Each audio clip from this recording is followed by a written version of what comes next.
27 años fui una de tantas y tantos que participamos construyendo Mediaaguas en lo que fue el origen de Techo Chile. Por eso saber que hoy hay más campamentos que entonces me indigna y me moviliza. La primera explicación, la pandemia y la crisis económica. Pero hoy conversamos con 3 mujeres expertas que nos explican por qué esta crisis es mucho más profunda y la solución tiene rostro de mujer. Aquí comienza Poderosas, Mujeres Fuertes en Campamentos.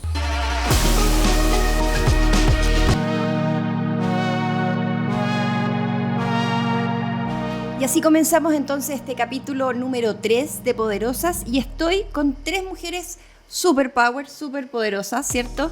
Está Pía Palacios, directora del Centro de Estudios de Techo Chile. Gracias, Pía, por acompañarnos. Gracias a ustedes. Yasna Contreras, geógrafa académica Universidad de Chile. Yasna, muchas gracias por estar aquí. Y Marina Soto, dirigente social y también es líder, ¿cierto?, de un campamento de Peñalolén. A las 3, muchas gracias por acompañarnos y vamos a estar teniendo esta conversación. Cada una, como les decía, puede aportar, se pueden preguntar entre ustedes. Quiero empezar este debate con los datos, ¿cierto?, que arrojó el catastro de campamentos de Techo Chile, que conocimos con mucha desesperanza de alguna manera en la semana pasada, con noticias que no son muy auspiciosas. ¿Qué pasó, Pía, que se dispararon las cifras? Sí, tenemos que entender de que la formación de nuevos campamentos y de que las familias cuando llegan a vivir a campamentos es completamente multifactorial. Nosotros no podemos echarle la culpa específicamente a algún tema en particular. Sí notamos, por ejemplo, de que hubo un aumento considerable entre el 2019 y 2020-2021. Y se correlaciona directamente con lo que pasó en pandemia, de que muchos hogares, sobre todo muchos más vulnerables, quedaron sin el sustento principal del hogar. Y ante eso no te queda otra opción que irte a vivir a campamento. Favoreció también, por cierto, y que es algo que hemos visto en el territorio, son el retiro del 10% que ayudó también a formar distintas viviendas dentro de los campamentos. Pero hemos visto también de que la crisis económica se ha profundizado, sobre todo en los estratos socioeconómicos más vulnerables, y eso ha ayudado también a que esto comience a formarse muchos más campamentos, muchas más familias que llegan a vivir a campamentos que ya estaban formados previamente, pero corresponde a múltiples factores de todo lo que está pasando actualmente, sobre todo a partir del 2019 en adelante. Yasna, en ese sentido tú, de alguna manera en algunas publicaciones que estuve leyendo, mencionabas que dentro de los factores que movilizan obviamente a las familias a llegar a un campamento está la crisis económica, hay un porcentaje que se le atribuye, ¿cierto?, a la pandemia, pero hay factores que dan cuenta de una crisis que es mucho más profunda. ¿Cuáles son esos factores? Y sobre todo analizándolo desde la perspectiva de género, ¿cierto?, que es la invitación que hacemos aquí en Poderosa. ¿Cuáles son los factores más determinantes para que las mujeres decidan llegar a vivir a un campamento? Sí, bueno, como decía Pía, a mí no me sorprende personalmente el aumento de los campamentos, ni me sorprende campamentos en Chile, porque los campamentos o asentamientos precarios son una forma de producir ciudad o territorio en América Latina. Más me sorprende que nos sorprenda. Es como claro. Teníamos asegurado que todas iban a tener vivienda de interés social o vivienda social en propiedad, y ocurrió que se unieron todas las crisis que tú nombraste. También, por un lado, la crisis de la vivienda, la crisis de la especulación, que ya no solo las grandes empresas inmobiliarias empezaron a especular con el suelo, con las viviendas antiguas, sino que también muchas familias se dieron cuenta que arrendar una casa antigua podía ser una alternativa para ahorrar. Y eso de alguna manera fue como inyectando recursos para producir viviendas irregulares, que vulneró los derechos de muchas mujeres. O sea, hay muchas mujeres en campamentos en Chile que se fueron de una vivienda en el centro de la ciudad chilena arrancando del abuso, y el abuso de varias formas. El abuso en el costo del arriendo, el abuso de vivir en una pieza sin luz, sin privacidad, el miedo de muchas madres de dejar a sus hijas, a su hijo en una pieza que era compartida por una cantidad de seres humanos de distintos orígenes. Claro. Para muchas mujeres el campamento, no quiero decir para todas, pero para varias, se configuró en un espacio de refugio donde encuentran a otra parecida. Claro. Por eso un poco el trabajo de techo que ha sido sistemático, más lo que ha hecho el Ministerio de Vivienda y Urbanismo y el trabajo que hacemos con la Beatriz Higuel en Vivienda Migrante, es como reivindicar que el campamento expresa las luchas que están dando mujeres de maneras distintas y diferenciadas. Quienes están vendiendo terrenos, quienes están arrendando casas dentro de campamentos, no son las mujeres. Correcto. Tienden a ser los hombres, y muchos hombres que no viven en el lugar. Quiero preguntarle directamente a María Inés, ¿cómo vive o viviste en tu experiencia, cierto, como dirigente de un campamento, de una de las principales tomas que hemos tenido en Chile, la toma de Peñalolén? ¿Y cuál es tu experiencia en primera persona de la vida de una mujer potente dirigente dentro de un campamento? Al campamento llegamos muchas mujeres y las mujeres empezamos a juntarnos ahí en la toma y veíamos que todos teníamos la misma necesidad. Entonces el Techo para Chile a nosotros nos llevó un recurso, o sea, nos prestaba como un dinero y nosotros lo devolvíamos semanal. Y con eso, por ejemplo, una puso una completería, otra vendía papas fritas, yo vendía empanadas, y así juntamos nuestra plata, o sea, la plata para nuestra vivienda. Y fue bonito porque con esfuerzo logramos juntar, y de verdad que una experiencia que la volvería a repetir porque era muy lindo, todos unidas. Las mujeres, la mayoría eran madres solteras, madres solas, con sus hijos. Una vecina le cuidaba a los niños, claro, para que fuera a trabajar. Son clave en esa construcción, ¿cierto?, Sí. del tejido social. Sí. Y en ese sentido, desde las razones que te llevaron a ti hace muchos años, pero hoy día en la realidad que vivimos 2023 y con esta noticia, digamos, del catastro, ¿cuáles ves tú que son las razones que están llevando a las mujeres hoy día a ir a un campamento? La falta de recursos, eso es lo más, o sea, lo más grave, y el hacinamiento también, porque hay familias que viven con, no sé, de la toma nos fuimos con los hijos chicos, pero hoy en día están grandes, entonces se han, no sé, casados, entonces tienen hijos y más se va sumando más hacinamiento, y con los dormitorios que nos entregaron no alcanzan a dormir todos. Claro. Entonces mucho. ¿Y hay casos de, por ejemplo, hijos que eran chiquititos cuando tú fuiste dirigente de la toma, que hoy día están en otros campamentos? Sí. Que han vuelto a campamentos Sí. en esa experiencia. Sí. Y ellos como que han copiado lo mismo que hicimos nosotros. Hay campamentos muy organizados y hay otros que lo usan para otras cosas, entonces no echan a perder todo lo bonito. Ahí yo quería, no sé, Sí.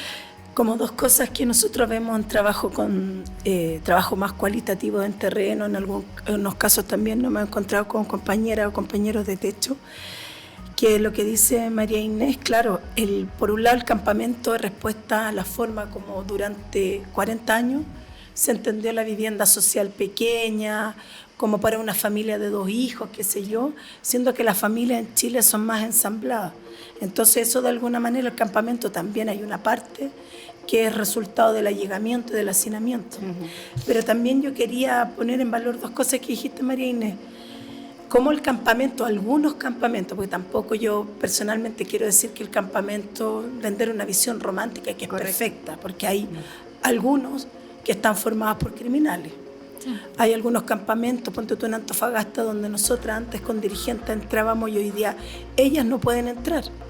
Entonces, claro, hay que tener precaución en no romantizar la idea del campamento y más bien poner en valor aquellos lugares donde se forman campamentos liderados por mujeres que configuran lo que tú dijiste, María Inés, como redes. Claro. O sea, el campamento para algunas mujeres es el lugar donde alguien te va a cuidar, tu hija, tu hijo, es sin jardín. O hay algunas donde las líderes han construido una sede con sus propios recursos para el cuidado, para la educación. Hay campamentos en el norte, en Arica, en Alto Hospicio, acá en Cerro Navia, donde las líderes principalmente han formado escuelas. Y hay otros jóvenes que van a educar, también a apoyar. Entonces, hay una parte del campamento que está reivindicando al Estado, le está diciendo al Estado de qué manera uno debería concebir la casa, pero la casa no solo hacia adentro, es decir, sino que la casa en un barrio, en un lugar, como lo intentó hacer. Las redes claro, de la comunidad. Michelle Bachelet, que la pongo en valor, que fue la primera en su segundo periodo, donde ella pensó que la vivienda social tenía que ser como un espacio de acupuntura social fina. Disculpa. No, y en ese caso, justamente dentro de los datos que relevamos ahora con el catastro, salió, por ejemplo, de que uno de los principales motivos por qué las familias llegan a campamento, además de los de índole económico, que responden al alto costo de los arriendos, que tenemos bajos ingresos, es la necesidad de independencia, es porque las familias previamente vivían de llegado, y eso lo pudimos ver incluso con las trayectorias habitacionales. Más del 76% nos indica que vienen de la misma comuna. Claro. Y de hecho de esos, un 26% nos indica que incluso viene del mismo barrio a vivir al campamento, y es justamente porque es necesario mantener las redes. Claro. Y no hay vivienda, no hay producción de vivienda dentro de esos mismos sectores, y ante la imposibilidad de acceder a una vivienda, que tenéis que ir a un campamento, si no tenemos otra opción tampoco. Claro, y lo otro, lo que dijiste, María Inés, que además de ser, ¿cierto?, un espacio donde construyen territorio con algunos apoyos, algunas mujeres que no pueden conseguir trabajo, como lo que tú contabas, María Inés, no se arman una panadería, construyen el lugar de trabajo dentro del campamento para poder cumplir el rol que tú cumples, María Inés, de líder, de mamá, de abuela, quizás de tía, de amiga, y de alguien que está dentro de un territorio en un poco espacio. Si a ti te mandan a vivir a la periferia, como decía la Pía, sin ningún vínculo, tú no puedes hacer todos los roles que nosotras cumplimos. En ese sentido, ¿es un espacio de protección, por ejemplo, frente a la violencia, María Inés, el campamento? Lo pregunto no desde la romantización, sino que desde tener redes con otras mujeres, o a lo mejor poder tener también, porque entiendo que tú también haces un trabajo ahí con mujeres que han sido víctimas de violencia, a lo mejor no dentro de un espacio del campamento como tal, sino que a través de comités de allegado. ¿Cuál es la experiencia vinculándonos, cierto, al campamento? Sí, mucha violencia. En tiempo de pandemia, horrible. Nosotros armamos una olla común con las mujeres que estaban siendo golpeadas. Hasta ahora hay 12 mujeres que se han empoderado desde la olla común, que fue entregar alimentos al necesitado, a situación de calle y todo. Se terminó la olla y tuvimos otra mirada. Empezamos las mujeres que participaron, porque ellas llegaron como muy depresivas a la olla, y hoy en día usted la ve muy empoderada. Estamos haciendo cursos de talleres de guatero, aromas que sanan. Mira. Entonces, estas mujeres ahora ayudan a otras mujeres. Oye, ven al grupito, y así se va sumando. Y las chiquillas han tomado la decisión, la mayoría, de separarse. Otras se juntaron con el marido, arreglaron las cosas. Entonces, es un grupo muy lindo de mujeres. Usted le pregunta, ¿y tú qué haces? No, yo no estoy trabajando así apatronado, pero sí hago pan amasado. Otra... hago postre. Otra invitó a 4 mujeres a hacer su negocio y venden almuerzo. Entonces hemos visto el antes y el después, y de verdad que es fascinante. Pero vienen de un maltrato, sí. Claro. Entonces ahora usted las mira, ellas pueden sonreír, ya no están con esa carita de pena, están así como digo, empoderadas de seguir haciendo más cosas. El viernes vamos a pintar la sede social entre todas. Invitamos jóvenes de todos los sectores para hacer comunidad. También eso es muy lindo. Sí. Claro, ahí van estableciendo vínculos, ¿cierto? Raíces, y van también dándole un ejemplo a las generaciones más jóvenes, de mujeres, de niñas que están siguiendo sus pasos. Pía, ¿se confirma también de alguna manera con los datos que este rol clave que ha tenido la mujer en esta lucha por conseguir una vivienda digna para su familia? O sea, efectivamente nos hemos dado cuenta de que primero el campamento representa organización, de que existe algún tipo de dirigencia, ya no necesariamente en comité de vivienda, aunque sí existe muchísimo, pero sí hay organización interior. Y eso se da cuenta con que tenemos un 77% de los campamentos de todo Chile que presentan algún tipo de dirigencia, y de estos más del 65% son mujeres. Claro. O sea, de todas maneras esto pasa. Nosotros también cualitativamente hemos conversado y hemos extraído muchísimas entrevistas con distintas dirigentes donde nos confirman mucho lo que acá nos dicen y efectivamente es algo que nos hemos dado cuenta de que el círculo de la violencia y de la exclusión sociohabitacional que se vive dentro de la ciudad, no necesariamente como expresión dentro del campamento, muchas veces te empuja a llegar al campamento y el campamento se ve casi, aparece como un lugar seguro. O sea, tenemos muchas dirigentes que vienen escapando de situaciones de, por ejemplo, violencia intrafamiliar o de arriendos abusivos, completamente, sobre todo en casos de migrantes, de que buscaban una solución formal a su situación de vivienda y nos contaban, de un mes para otro me subieron 50.000 pesos del arriendo, de que me cobraban 100.000 pesos por la luz, cuando nosotros sabemos de que la cuenta no es de 100.000 pesos. Entonces, ante ese tipo de abusos, de violencias de distintas índoles, llegaban al campamento como un lugar un poco más seguro. Y nuevamente, sin romantizar, porque la pobreza no tiene por qué romantizarse, ni este tipo de exclusión. Pero hay algo que no estamos haciendo para intervenir dentro de las ciudades que hace de que las personas tengan que llegar a vivir a un campamento. Claro, ahí yo quería como retomar lo que decía María Inés y lo que preguntaste, Isa y Pía, que todo lo que estamos hablando de los campamentos y los datos que hace Techo y como también como Techo fue evolucionando, como fue sensibilizando a la captura de la información,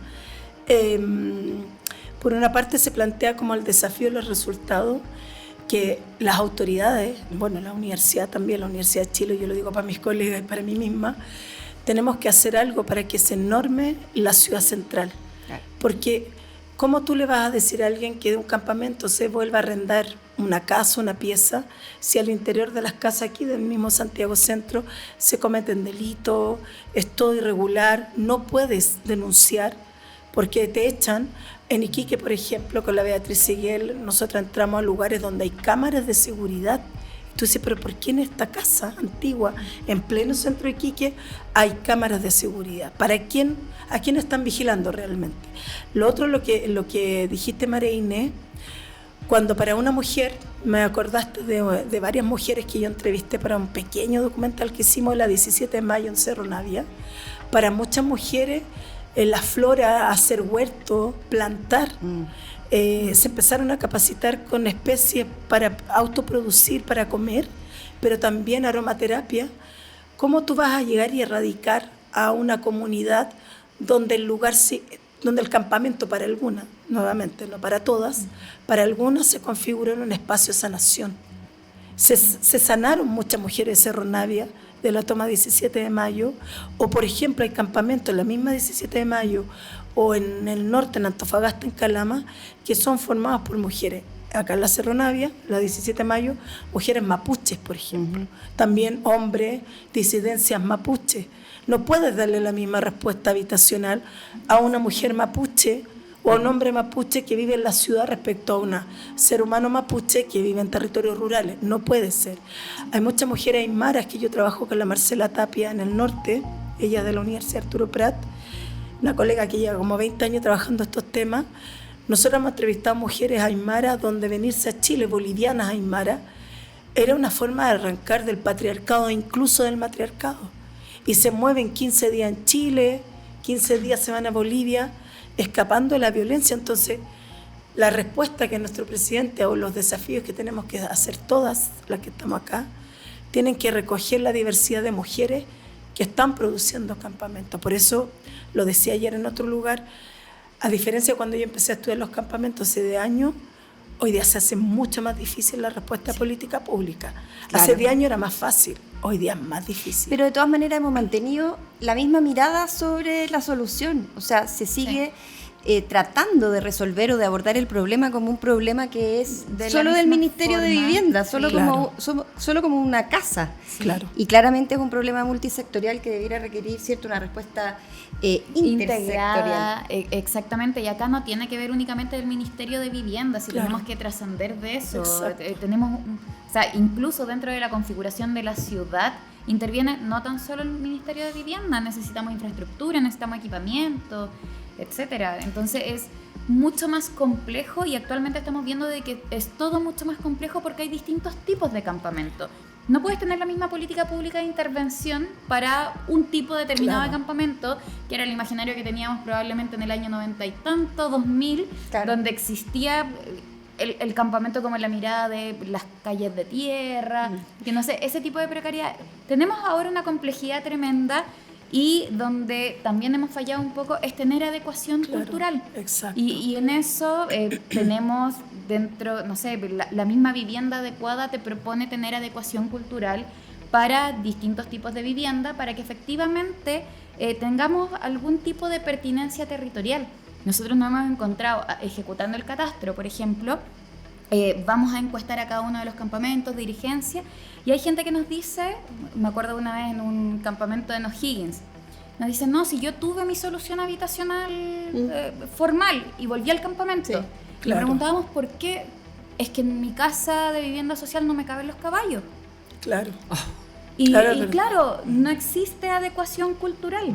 Claro. Y ante eso nos tenemos que preguntar, hay diversidad de situaciones y ante eso tenemos que diversificar las políticas públicas. Por ejemplo, las mujeres mapuche que entrevistamos en Cerro Navia, la cocina ocupa un lugar significativo en la casa y la ubicación de la cocina es distinta a la cocina chilena, por decirlo así. Claro.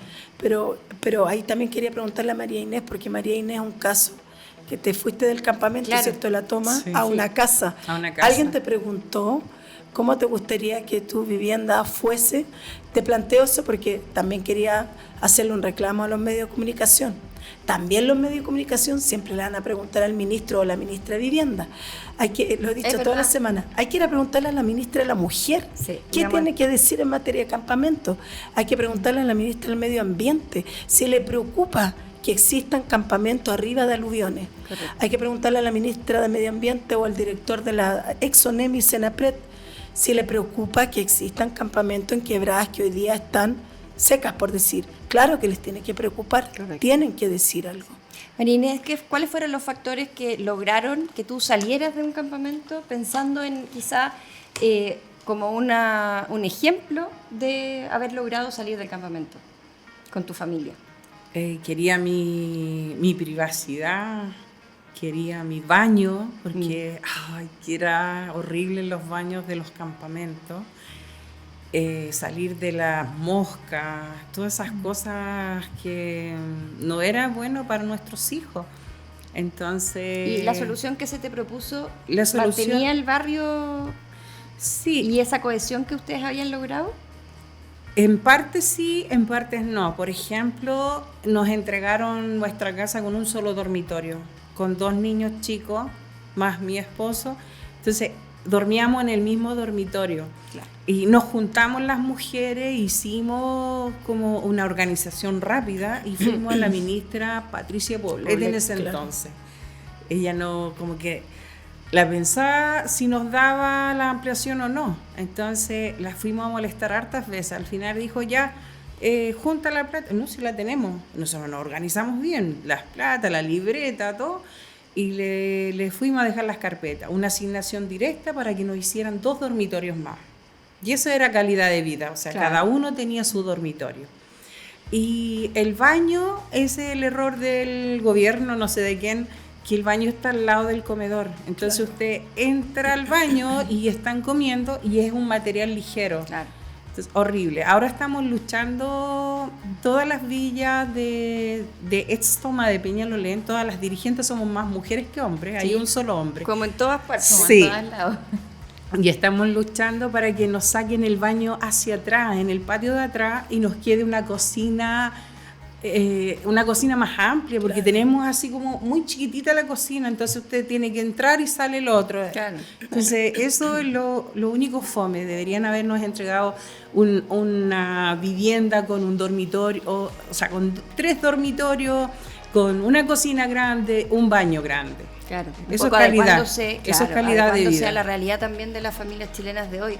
Sí. Vamos a ir cerrando y tengo una pregunta que hacemos siempre cuando termina este programa. Si María Inés fuera presidenta hoy día, ¿cuál sería una medida para trabajar y lograr ir erradicando o al menos bajando la cifra de campamentos en Chile? Si fuera presidenta, les daría una casa con calidad para que las familias lo pasen bien, tengan su espacio, tengan su living para conversar, que no todo esté junto, ¿me entiendes? Entonces, a las familias que tengan sus ahorros, porque esto no es solamente yo quiero una casa, claro. Hay que tener los ahorros, esforzarse y hacer comunidad en territorio, porque eso les digo yo a mis comités. Ustedes se van a ir a una vivienda, pero no van a cerrar la puerta y al vecino no lo van a tomar en cuenta. Tienen que saludar, tienen que mantener limpio el espacio, tienen que hacer comunidad. Si la vecina no puede trabajar y tiene hijos, cuídenselo ustedes, pero con mucho ojo. Entonces, le enseñamos a los que están postulando, todavía no postulan porque estamos viendo un terreno. Entonces, los socios ya saben que nosotros no es solamente un comité, tenemos que hacer comunidad, hacer actividad, ayudar a los adultos mayores, ¿me entiendes? Todo eso. Una red de mujeres como... Sí. Pía, si tú fueras presidenta del día, ¿cuál sería la medida para ir trabajando en la erradicación de los campamentos? No podemos trabajar en la erradicación de campamentos sin entender de que se viven otras formas de exclusión habitacional. Si no, vamos a terminar con los campamentos y nueva gente se va a ir a vivir a campamentos igual. Entonces, primero es atajar las causas. Ya tenemos que también solucionar el problema que existe al interior de las ciudades. Existe muchísimo abuso, violencia, situaciones de exclusión sociohabitacional. Y por último, comprender de que la vivienda no es solo un techo, claro. Sino de que tiene que tener adecuación cultural y tiene que venir también con el acceso a la ciudad. Si no, no podemos trabajar en esto. Si no es... Claro, hambre para... Y lo que dice María Inés, el tema del desarrollo comunitario es lo único que va a forjar y que va a asegurar la sostenibilidad de cualquier cosa que se realice. Yasna, presidenta 2023, ¿cuál sería? No aspiro a eso, pero si me invitaran a ser ministra, que eso sí me gustaría, tomaría todo lo que dicen María Inés y Pía, pero yo haría una consulta país. Con perspectiva de género e intercultural y les preguntaría a todas cómo les gustaría que fuese su casa, porque desde el 2019 se habla de la dignidad, pero todas pensamos la dignidad de manera distinta, entonces hay que buscar como elementos en común, pero más bien voy a hablar como geógrafa. Como geógrafa, si fuera presidenta, me preocuparía que indistintamente si vamos a erradicar, redujéramos los riesgos de desastre, porque a mí personalmente me da terror que las personas mueran, como ha ocurrido en Brasil o en Colombia, si hay una aluvión en una quebrada, si en Quebrada Hacha, en Arica, el agua toma su curso, si en las quebradas de Antofagasta el agua toma su curso, a mí me preocupa que la gente se muera, porque el riesgo de desastre no puede ser solo pensado cuando hay un límite urbano. Fuera del límite urbano también nos tiene que preocupar. Eso no quita que obviamente si vamos a erradicar, tiene que ser reduciendo riesgo, tiene que ser radicando a familias que lo necesitan, porque hay muchos que se han aprovechado. Y también teniendo en cuenta que hay muchas mujeres latinoamericanas, afrodescendientes, a quienes Chile les negó la condición de refugio, y no las podemos sacar de los lugares donde viven hoy. O sea, hay que ponerle un poco de humanidad también a esta discusión, y coincido con Pía. Hay que sacar del centro de la discusión solo un único ministerio, claro. Y hay que incorporar a los municipios. Siempre a los ministerios se les olvida que los alcaldes y las alcaldesas podrían ser perfectos aliados, indistintamente del partido político. Correcto. Sin duda es un problema multifactorial al que hay que agregarle muchísimos ingredientes para que la solución pueda ser también intersectorial, ¿cierto? Muchas gracias a las tres poderosas por acompañarnos esta tarde en esta conversación, y un saludo también a Laisa Tolosa, que está enferma, que se recupere y que no pudo estar hoy con nosotros. Muchas gracias, y ya nos veremos entonces en una próxima edición de Poderosas.